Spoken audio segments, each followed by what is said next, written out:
Korsa. Arsi Arsomni Korsa. Arsi Sandu Korsa. Arsi Tutuka Tintu Arsi Tutuka Tintu. Dure Karoma Dura Arse Warana Shura.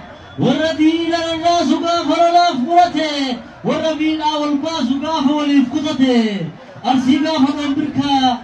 Arsi Gafa Adole. Warrawalin Nadatu. Warrawalin Napatu. Bullalla fi wajale. Hittauta fi wayuhum dera yaf kajawa. Lafaf lafew fi batija jamse adawa. Oromiya harratif kadi galat tegati. Fita lenjiso tiga. Hunde diratiati.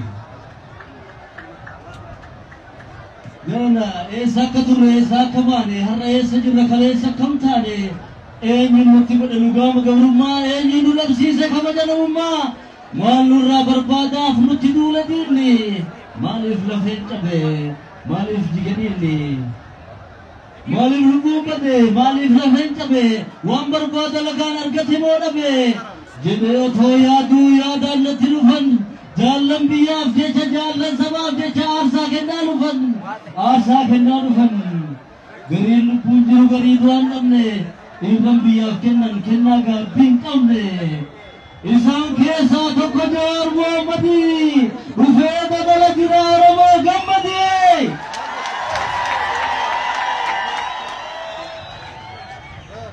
Abduu waggaa dhibbaa akka hiikamutti ijaarsi dhaqamaan akka diigamutti karaaf kaayyoo dharaa laayyota daanfoonaan gantuu fi ergamtuu qaroominaan moonaan Samnabdi Gudate Manati Dache Sinabdi Horate Kausati Azbe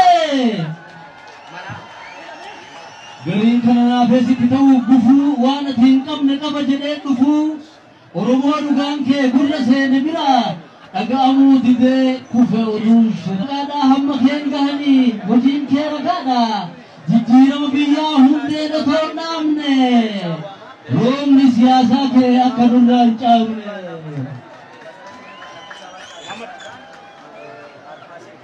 Galatoma, Galatoma, what is there now?